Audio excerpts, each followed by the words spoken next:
Nasa endgame na ang confirmation of charges hearing ni FPRRD sa ICC. Para sa huling araw ng pagdinig, nasa The Hague, Netherlands pa rin, ating kasamang si Pinky Webb.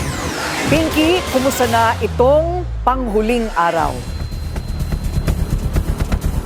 Corina, ito na nga ang last day ng hearing ng confirmation of charges ni dating Pangulong Rodrigo Duterte. Katatapos lang nung first session ngayong araw kung saan inilahad ni Lead Counsel Attorney Nicholas Kaufman ang ebidensya kung bakit dapat ibasura ang asunto laban kay Duterte. Pagkatapos sana nun, ang inaasahan natin ay ang closing remarks ng prosecution. Pero hindi ito natuloy. Ibig sabihin itong first session ngayong araw ay nailaan kay Kaufman. Aalamin pa natin sa ICC spokesperson kung magkakaroon ng delay dahil nga dapat ay closing remarks na sana ng prosecution. So we will keep you updated regarding that at gayon din yung laman ng submission on the merits ni Kaufman mula sa ating kasamang si Kevin Manalo maya-maya lamang. Samantala, kahapon nagbigay ng kani-kanilang reaksyon ng magkabilang panig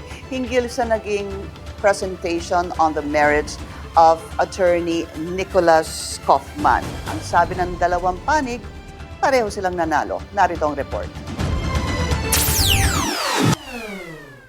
Kung susuriin ang mga ebidensyang inilatag ng prosekusyon, mga abogado ng biktima at depensa, paniwala ng magkabilang panig, panalo sila sa kaso ni dating Pangulong Rodrigo Duterte. Sabi ng mga abogado ni FPRRD, binasag ni Duterte Lead Counsel Nicholas Kaufman ang ebidensya ng prosekusyon. The prosecution theory has been shattered to pieces. 300 pieces. You know why? Because the very testimonial evidence and documentary evidence presented by the prosecution have been thoroughly rebutted by, let's go to the testimonial evidence. Contradictions between and among the so-called witnesses, even contradictions with the witness himself or herself. Madalit sabi, puro batay or based on hearsay, double hearsay, speculation, surmises. Yun naman sa documentary evidence, sinabi ko na kanina yun. Yung the very document na pininisinta nila para ipakita yung murderous intent, saka yung tinatawag nilang community or conspiracy between the President and the PNP, sumabog din sa mukha nila kasi yung dokumentong circular na sinasabi nilang yun ang command to kill, lumalabas, the very document itself shows na nakalagay doon, if you have to arrest, you have to do it in accordance with law. In short, bagsak sila. Tanong naman ng abogado ng mga biktima, saan ang shattered? Actually, wala akong nakita nag-shatter Kasi kung tingnan mo yung ebidensya nila, una, sabi nila, yung widespread element, hindi naman yan nag-present ng mapa. So ina-argue nila, tingin nila makumbinsi nila ang korte na hindi widespread yung patayan. Makaka-shatter ba yon? Hindi makaka-shatter yon. Tingin ko ang korte will stand firm na widespread ang killings. I would even agree that pack up na, tapos na. Kasi pwede na po tayong mag-pack up na pruwebahan na ng prosecution ang kanyang kaso at hindi ito natibag. Ang pamilya naman ng mga biktima, naglabas ng sama ng loob matapos marinig ang pahayag ni Kaufman. Nakikita po namin na talagang minaliit po ang aming pagkatao. Kung baga, parang niwalang halaga yung aming mga mahal sa buhay. Sinasabi na numero lang, parang hindi binigyan ng halaga yung aming paghihirap, yung aming pagdurusa. Depensa ni Kaufman, wala siyang intensyong maliitin ang mga naulila. Pero trabaho niyang depensahan si Duterte. Of course I felt for the poor lady in the gallery yesterday who was crying. Because I'm a human being. We're all human beings. And I don't make light of her grief. However, having said that, I have a job to do. My job is to defend somebody who I believe has been wrongly charged.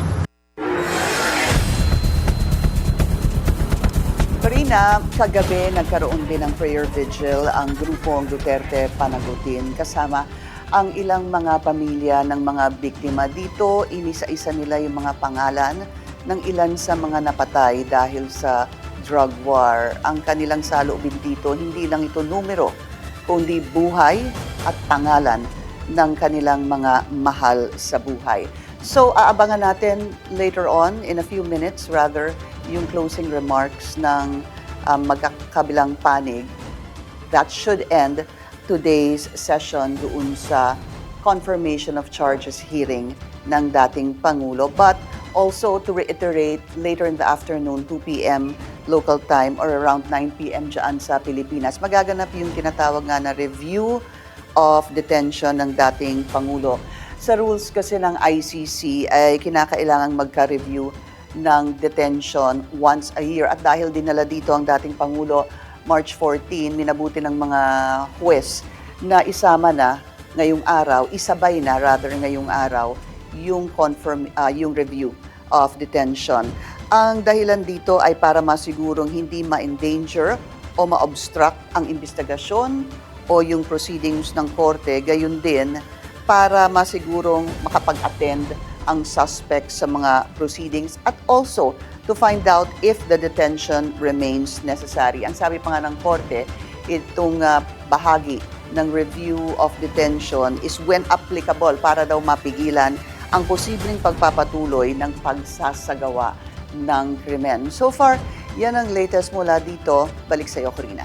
So Pinky, para lang sa ating kabatiran ulit, pagkatapos ng lahat ng summations, ano ang inaasahan natin? Sila ay magdedesisyon, di ba, kung tutuloy ito sa isang full-blown court litigation. Tama ba yun? That is right, Corina. The judges have up to 60 days, 60 calendar days para magdesisyon kung ano ang kalalabasan ng itong confirmation of charges hearing ng dating Pangulo. Ibig sabihin kung we can expect it maybe until a decision until around end of April, kung hindi ako nagkakamali, around that time dahil nga up to 60 days. Ngayon, wala tayong maririnig na desisyon. Hindi magbibigay ng desisyon ang mga judges. Again, it will be up to 60 days for them to make a decision.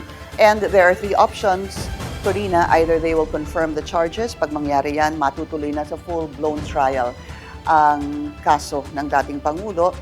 The other one is they say we reject it, we do not confirm it. That means terminated itong issue at itong kaso laban sa dating Pangulo. At yung third option is maaari daw sabihin ng mga judges na magpadala pa ng additional evidence or amend the charges against the suspect. Ayun, okay, malinaw. Maraming salamat, Pinky Webb, live from The Hague, Netherlands.